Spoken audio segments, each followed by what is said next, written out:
All right, everybody, welcome back to the show. We got a lot to get to today, lots of major updates on this war in the Middle East. Donald Trump and Iran today both announced that the Strait of Hormuz is open. Both sides seem to have somewhat different definitions of open, but we'll get into all the details of that development today.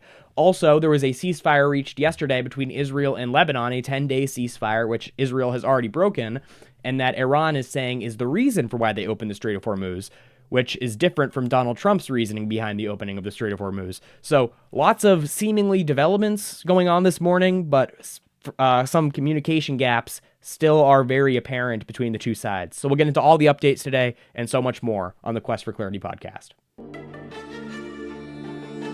It is about who we are. It is about what we believe. They're building up this case just like we did in Iraq. Build up the war propaganda. There was no Al-Qaeda in Iraq. The more you tell the truth, the stronger you become. Mr. Speaker, we're not rearranging deck chairs on the Titanic tonight. We're putting coal in the boiler and setting a course for the iceberg.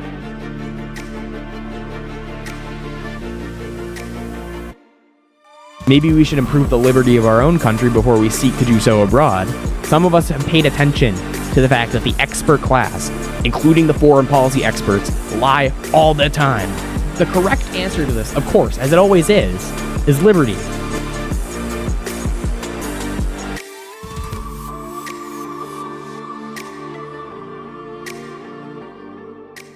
All right, everybody, before we begin, if you could please go down below this video and hit like and subscribe here on YouTube. I'd really appreciate that. Also, if you wouldn't mind going to my Instagram, X, and Spotify and giving all of those a follow, I'd also really appreciate that. Let's get into it, though. We got a lot of updates just this morning from Donald Trump on his Truth Social account. He was on a truthing spree this morning, announcing random updates from the Middle East, bunch of different stuff we'll get into. The first thing we want to start off with, though, is this Strait of Hormuz development. Both sides announced in different ways and with different conditions that the Strait of Hormuz is open.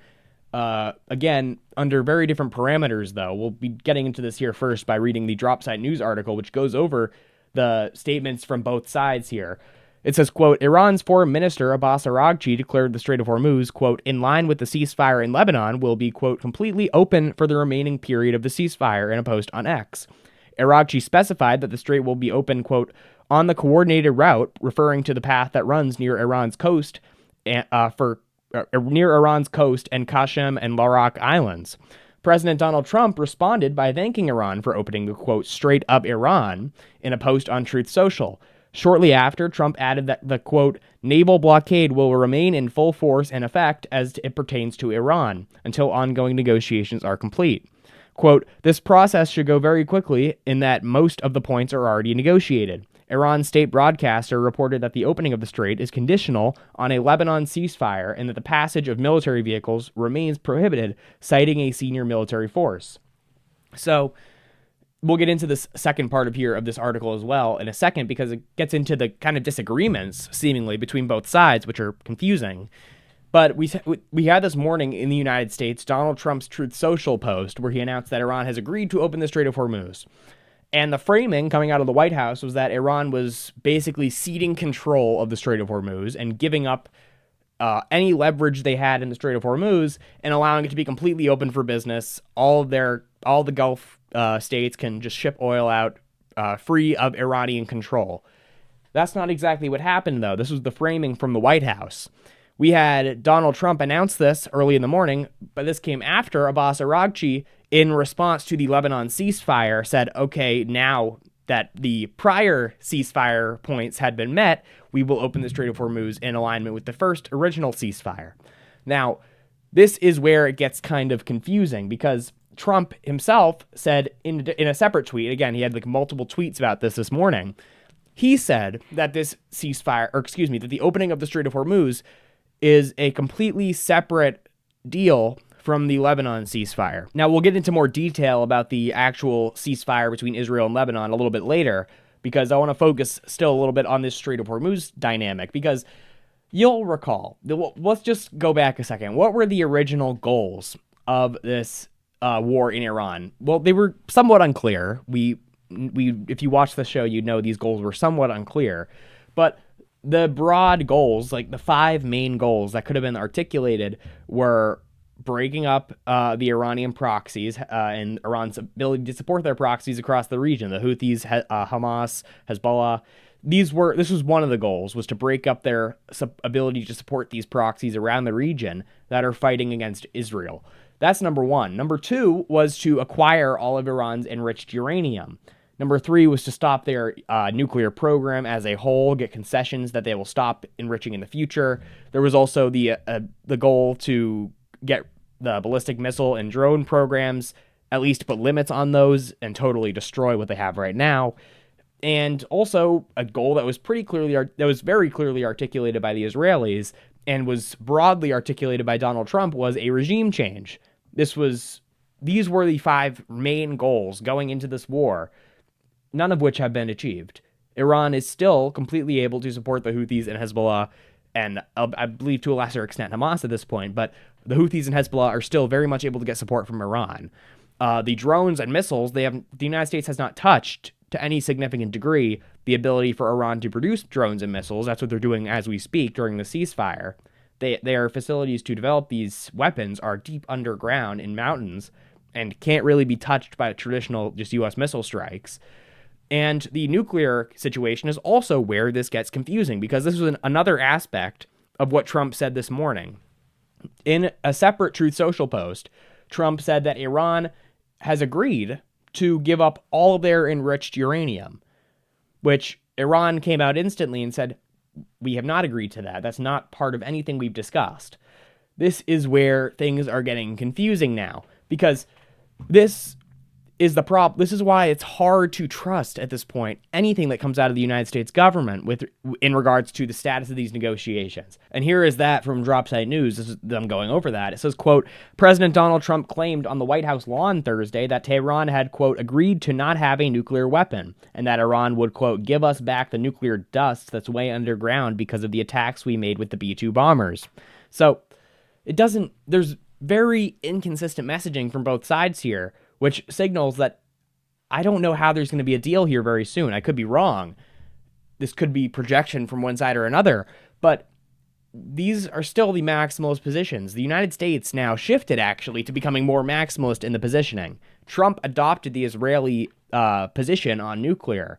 The Israeli position has always been that Iran can be allowed to have no enrichment and not even have a civilian nuclear system, a civilian nuclear program like every other country in the world is allowed to have. That's always been Israel's goal, and it's also been the goal of the hardline neocons here in the United States that are doing Israel's bidding in our government. That's always been their positioning, but no president has ever made that demand, and Trump included in that. Trump himself, just before the Pakistani negotiations just last week, he switched his position to becoming this hardline position. This was not even our position here in the United States before the war launched back in March. I don't even think it was the position during the beginning of this war.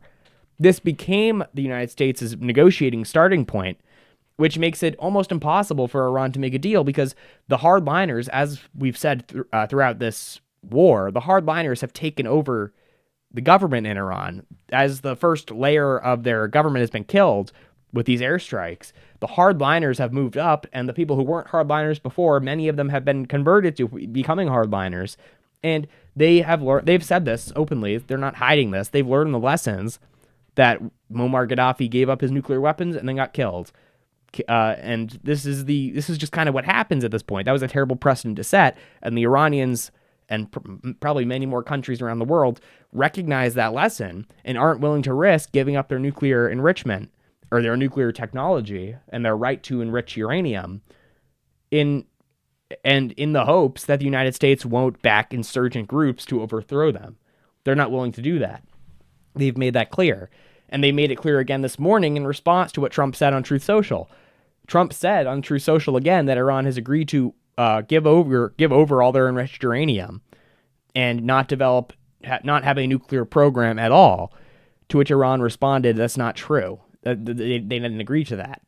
Now, who knows where we go from here with the Strait of Hormuz situation? I guess we'll go back to that.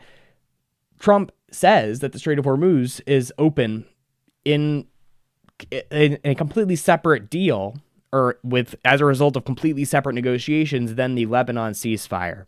The Lebanon ceasefire is what Iran is saying is the reason for why they opened the Strait of Hormuz. Iran is saying that now there is a ceasefire in Lebanon. Okay, now that there is a ceasefire in Lebanon, now we are willing to open the Strait of Hormuz in this kind of limited, controlled manner. Again, the framing from the United States was that Iran is ceding control of the Strait of Hormuz, that Iran is opening it free for everybody to travel through. That's not what the specifics actually say. It's that Iran is doing it in this very narrow passageway along their coastline. That's basically they're facilitating it with their military. They're maintaining control over it, which they have acquired over the course of this war. So anybody, and just to really just restate the ridiculousness of the online punditry class trying to celebrate this as some massive win. The Strait of Hormuz, like this is the game that gets played all the time. When Trump messes up, like by launching this war, and something terrible happens as a result of that, like the Strait of Hormuz gets closed, the global economy goes into chaos, that suddenly became the goal of this war. We almost forgot that it was Trump's actions by launching this war that resulted in the Strait of Hormuz being closed in the first place. It wasn't closed before we launched this war. And then Trump launched the war, so the Strait of Hormuz got closed. And then the mission went from all those other 5 objectives that I listed to being the main focus of the mission was to open the Strait of Hormuz. And now that Trump has to at least some extent reopened the Strait of Hormuz, they expect everybody to suddenly flip on a dime and celebrate this massive victory in this war, because the Strait of Hormuz, which was open before we launched the war, is now back open, but really to a lesser degree, and Iran still controls it. Trump himself called it the Strait of Iran in that Truth Social post. Now, who knows why he said that, but he did. This is the mental gymnastics you have to play to suddenly become a cheerleader for the regime. When the regime, and in this case Donald Trump, makes a huge blunder by launching this war, which has negative externalities like the closing of the Strait of Hormuz, and then he makes a deal to partially reopen it, the expectation is that people like me and everyone else who didn't want this war to start in the first place are going to jump up and down and cheer for the art of the deal or something. It's preposterous. If I didn't want this, like the Strait of Hormuz wouldn't have been closed in the first place if people like me had been listened to. People like Tucker Carlson and Megyn Kelly had been listened to, and this war didn't get launched in the first place, the Strait of Hormuz would not have been closed. We wouldn't have had this problem in the first place. And just the fact that the sole war objective became opening the Strait of Hormuz should tell you how disastrous it was. If we couldn't even be focused on regime change, that got thrown out the window a couple days into this by the CIA. That was reported on. They gave up on regime change a couple days into the war. So there's one objective gone. We haven't made any progress on destroying their ability to make drones and missiles. We haven't made any progress on cutting their ties to the Houthis and Hezbollah. And now we're supposed to celebrate the opening of the Strait of Hormuz, which was open before the war started. Sorry, I have some self-respect and I'm not going to grovel like that. That's ridiculous. No, this war should never have been started. No, it's not some masterclass in negotiations that the Strait of Hormuz is back open. Because the only reason it was closed is because of Trump launching the war. It's so absurd. I think this tweet from Ann Coulter sums it up perfectly. Yay, the strait that was open before we began bombing Iran is open again. Everybody pretend this is a huge victory for Trump, so he'll end this catastrophe. That's exactly it. This is what they are relying on. The White House propaganda machine is going off the wall right now. If you go on Instagram or Twitter, and again, if you actually read into what Iran is saying and read the details of the supposed opening of the Strait of Hormuz, it's actually not all that. It's not necessarily open. There's still the U.S. blockade there for some reason. If it's open, why would we need the blockade? And Iran is very much controlling it still. They're basically using their control of the Strait of Hormuz to facilitate the ships leaving. So what the White House would have you believe right now, if you look at their social media pages, is that Iran has basically groveled and given up the Strait of Hormuz back to the United States. And that this was some masterclass in art of the deal negotiations. And it's just so ridiculous. Of course it's not. the Strait of Hormuz was open before the war. Like, everyone forgets that. We act like people will genuinely act as if we launched this war to open the Strait of Hormuz, forgetting the fact that it was only closed in response to what we did. It's unbelievable, like the stupidity of all this. Let's move on now to this situation in Lebanon. We had major updates this morning as well with that situation. Donald Trump a couple of days ago, or I should say the United States a couple of days ago, I believe Marco Rubio led this process, facilitated a ceasefire between Israel and the Lebanese government, not Hezbollah, but Hezbollah says they will comply with the ceasefire. It was a 10-day ceasefire. And this is what Trump had to say just this morning about this. This also includes comments on Iran's nuclear enrichment and money that was... There were rumors this morning as well from Axios and CNN that the United States was floating the possibility of paying Iran $20 billion in exchange for their enriched uranium. Trump seems to be putting that rumor to bed here. It says, quote, "The USA will get all nuclear dust created by our great B-2 bombers. No money will exchange hands in any way, shape, or form. This deal is in no way subject to Lebanon either, but the USA will separately work with Lebanon and deal with the Hezbollah situation in an appropriate manner. Israel will not be bombing Lebanon any longer. They are prohibited from doing so by the USA. Enough is enough." So Donald Trump comes out and tells Israel no. This is quite an interesting move. This is a massive development. As you know, it's very uncommon for the U.S. president to tell Israel no. We usually just go along with whatever Israel wants to do, and the president of the United States simply follows whatever Netanyahu wants to do. But Trump here, separating himself from the pack, he says no to Israel. Israel will not be striking Lebanon any longer. It is prohibited. Donald Trump is prohibiting Israel from doing any more strikes on southern Lebanon. That's interesting. Quote, "Despite President Trump prohibiting Israel from striking Lebanon, a fresh Israeli drone strike has just killed at least one person in Bet Yahun, southern Lebanon," the country's civil defense told Al Jazeera. Just an hour earlier, President Trump posted on Truth Social, "The USA will work separately with Lebanon and deal with the Hezbollah situation in an appropriate manner. Israel will not be bombing Lebanon any longer. They are prohibited from doing so." The Lebanese army has already reported ceasefire violations before the strike, including hours after it went into place when Israel struck an ambulance in the town of Kounin, close to the border on Friday, according to the national news agency, with reported casualties among the targeted medical workers.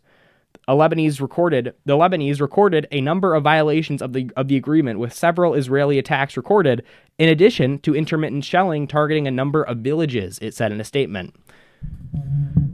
I thought Israel was prohibited from striking Lebanon. What happened? The president of the United States put his foot down, finally, and told Israel no. And just hours later, Israel is striking southern Lebanon still and violating the ceasefire openly. Just completely with no shame. The president says no, that they are prohibited from bombing Lebanon. That makes no difference to them. They could care less what Trump demands of them. They can care less about the prohibition of strikes on southern Lebanon from the United States, the country that funds their army and their health care. They could care less. They're going to do what they're going to do. The Israelis were very upset with this. This is also from Dropsite News reporting on this. Here were what the Israelis were saying about this.